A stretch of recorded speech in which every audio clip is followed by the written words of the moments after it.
मित्रों, प्रीलिम्स करीब है और ये अखबारों का बैकलॉग ज़्यादा, खासकर मई के महीने में, क्योंकि आप अपने थियरी के सब्जेक्ट, मॉक टेस्ट, रिवीजन ये सब में ज़्यादा व्यस्त हो जाते हैं, तो इस कारण से बैकलॉग बढ़ जाता है। तो आज का प्रश्न ये है कि क्या प्रीलिम्स की आखिरी सुबह तक अखबार पढ़े कि नहीं?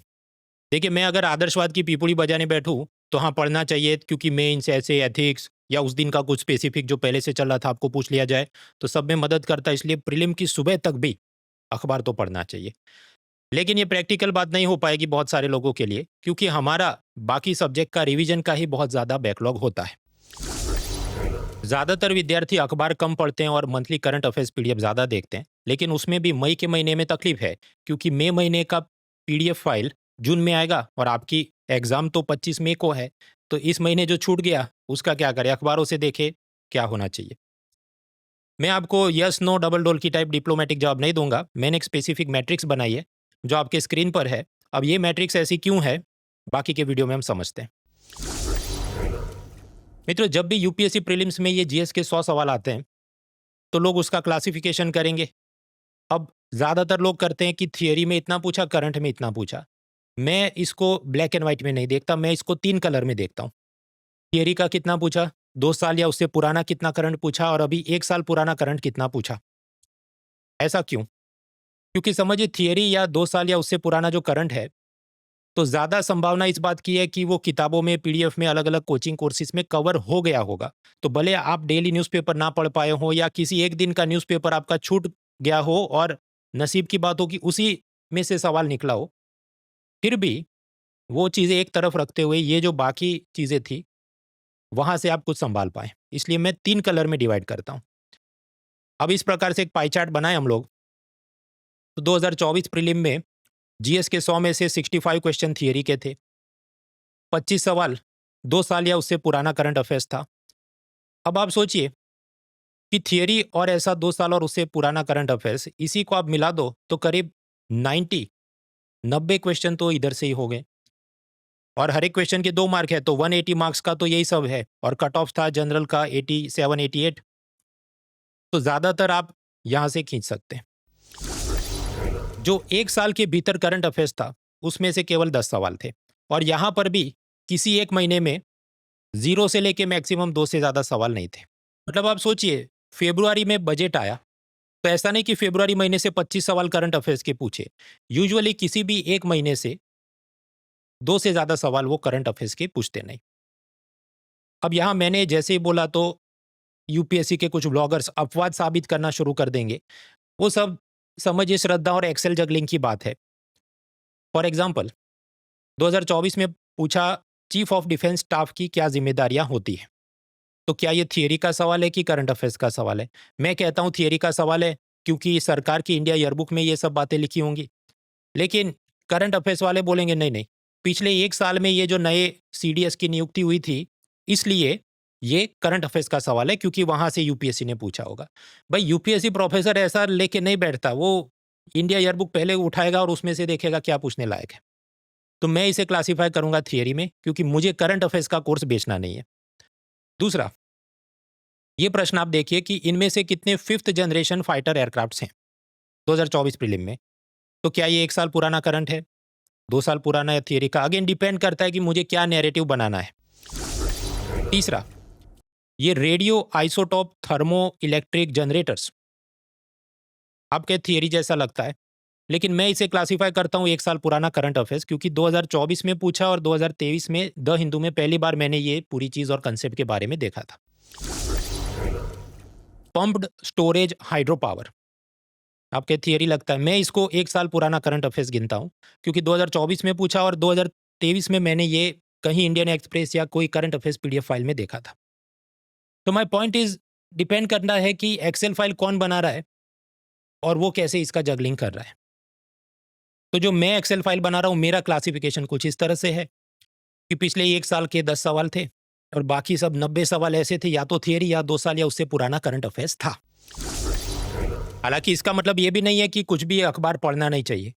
मान लीजिए 2024 दिसंबर में इसरो ने तय किया हो कि हम कोई एक सैटेलाइट छोड़ेंगे और असल में 2025 मई में उन्होंने लॉन्च किया हो, तो अखबार में 2 बार आया होगा, तो किसी एक बार आप पढ़ लेते तो आपके काम आ जाता, अगर यूपीएससी उसमें से सवाल निकालता है।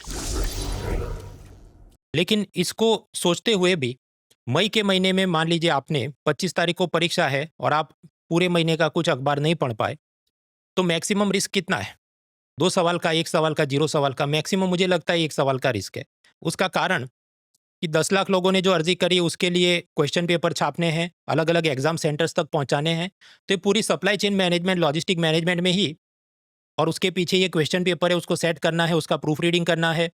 पिछली बार 3 सवाल ड्रॉप करने पड़े, तो इस बार ज़्यादा छाछ भी फूँक-फूँक के पिएँगे तो पहले से काम शुरू किया होगा।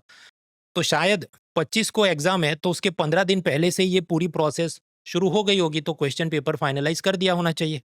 तो कितना लेटेस्ट करंट अफेयर्स पूछेंगे, हो सकता है 1 आध सवाल निकल के आए मई महीने से, या कोई ऐसा सवाल जो अभी आपको दिखे लेकिन वो 2 साल 1 साल पहले से चल रहा है, ऐसी चीज़ पूछी हो, तो एक्सेल जगलिंग की बात है।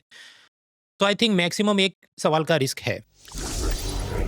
तो हेवी लिफ्टिंग तो आप बाकी जगह से कर ही सकते हैं।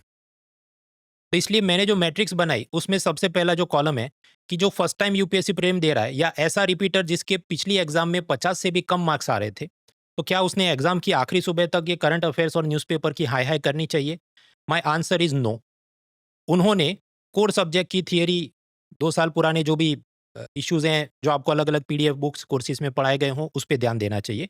क्योंकि ऐसे जो विद्यार्थी होते हैं, नॉर्मली इनका history, geography, polity, economy, CSAT, science आदि में ही बेसिक चीज़ों पे पकड़ काफ़ी कमज़ोर होती है। देखिए, दिल बहलाने के लिए आप बोल सकते हैं मुझे ये पता है, वो पता है, पर क्या आप एमसीक्यू टिक कर सके ऐसी फ़ियर्स प्रिपरेशन और आपने मेमोराइज़ेशन उस चीज़ का किया है, वो दोनों में अंतर है। तो इनका बेसिक पे ग्रिप काफ़ी कमज़ोर रहता है। एनसीईआरटी से कोई सीधा-सीधा सवाल हिस्ट्री या ज्योग्राफी का उठा के पूछ ले, तो भी वो पक्का बोल नहीं पाएगा कि ये पेज पे दिया है। ये अंतर होता है जो विनर है और जो क्लियर नहीं कर पा रहा है।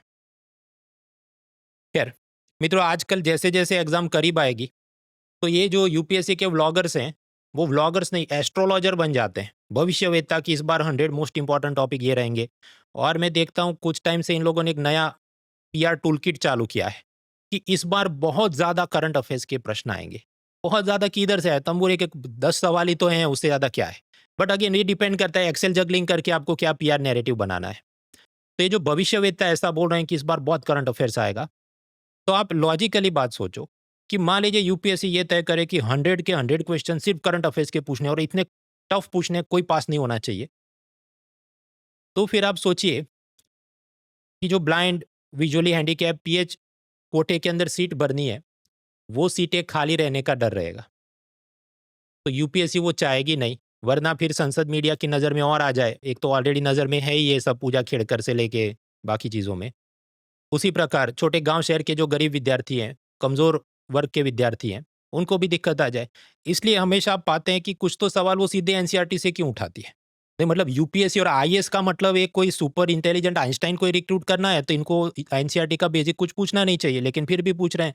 2024 में पूछो ये टोटल फर्टिलिटी रेट, ये ह्यूमन ज्योग्राफी बुक से उठाया। फिर 2023 में पूछा स्टरिलाइजेशन, वो बेसिकली एनसीईआरटी मैक्रो इकोनॉमिक्स से उठाया। नहीं तो 25 से 35 सवाल तो ऐसे बेसिक बुक से आपके निकलते हैं। तो इस कारण से ये जो फर्स्ट अटेम्प्ट वाले और ऐसे रिपीटर जिनके 50 से कम पिछले साल मार्क्स आए थे, उन्होंने कोर सब्जेक्ट की थियरी पे ज़्यादा फोकस करें। 2 साल और उससे पुराने वाले कंटेम्पररी इश्यूज़ पे फोकस करें, ये मेरी सलाह है। Now what about repeaters? Repeater और उसमें भी ऐसे जिनके पिछली प्रीलिम में 50 या उससे ज़्यादा मार्क्स आए थे। तो उनको तो कोर सब्जेक्ट का इतना भारी रिवीजन नहीं करना, उनको सब एनसीईआरटी, लक्ष्मीकांत वगैरह चीज़ों का काफ़ी नॉलेज और ग्रिप है।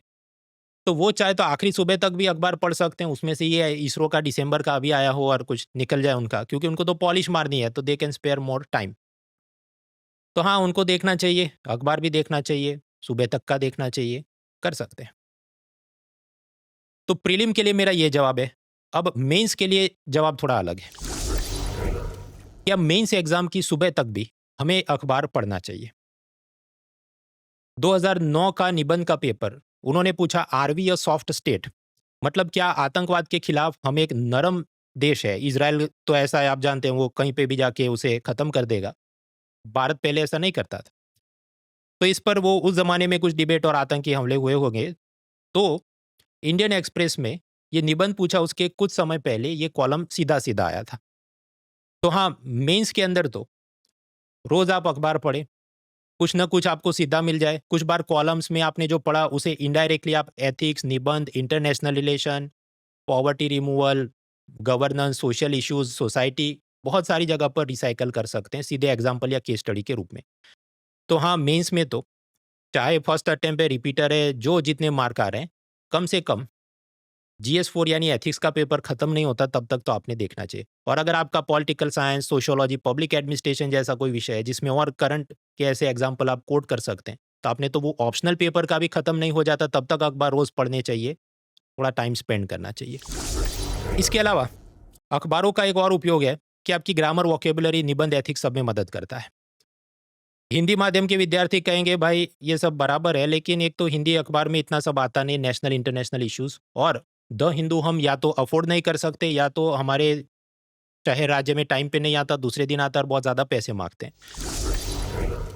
तो उसका इलाज ये है कि द हिंदू पूरे साल के जो भी उनके एडिटोरियल्स थे उसमें से अच्छे अच्छे एडिटोरियल्स निकाल के बुक ऑफ एडिटोरियल्स निकालते हैं। हर साल ये निकालते हैं। लेकिन हिंदी मीडियम, गुजराती मीडियम वो सब कहेंगे भाई ये तो इंग्लिश में ही है, हमें तो नहीं जमेगा। तो आजकल द हिंदू ने इसका हिंदी अनुवाद भी उसकी किताबें निकालना शुरू किया, उनकी वेबसाइट से आप मंगवा सकते हैं। लेकिन इसको अभी के अभी नहीं खरीदना है। इसको आपने तब देखना चाहिए जब आपका प्रीलिम्स का सब कंप्लीट हो जाए, आपको कॉन्फिडेंस आ जाए, आप मेंस के लिए खुद को रेडी समझे, या आपका प्रीलिम्स क्लियर हो गया और अभी जो प्रीलिम और मेंस के बीच जो समय होता है, तब ऐसे आपको कुछ कॉलम्स की पूरी कंपाइलेशन पढ़नी है, तो देन इट हेल्प्स। तो ये एक रास्ता हुआ। उसके अलावा ई पेपर के रूप में भी सब्सक्राइब करके देख सकते हैं। लेकिन डे वन से ई पेपर और वो सब में नहीं पढ़ना है। पहले आप समझो 3 महीने 6 महीने जरा प्रीलिम सेंट्रिक तैयारी कंप्लीट करें, तो आपको खुद पता चल जाए कि मेरी चोंच डूब भी रही है कि नहीं, am I capable for this exam और नॉट, या फिर कि मुझे दूसरी कोई एग्जाम की तैयारी करनी चाहिए। फिर जाके शुरू से डे वन से बहुत ज़्यादा इन्वेस्टमेंट मत कर दो सारी किताबों में, अखबारों में, सब्सक्रिप्शंस में। हाँ, तो मतलब पढ़ना तो चाहिए। ग्रामर, वोकेबुलरी, निबंध, एथिक्स बहुत सारी जगह पर आपको मदद करता है। तो ओवरऑल मैट्रिक्स कुछ इस प्रकार से बन रहा है, फर्स्ट अटेम्प्ट, रिपीटर सबके लिए। बाकी मित्रों, आने वाली इस यूपीएससी प्रीलिम परीक्षा के लिए आप सबको best wishes. Let's crack it. An Academy. Let's crack it.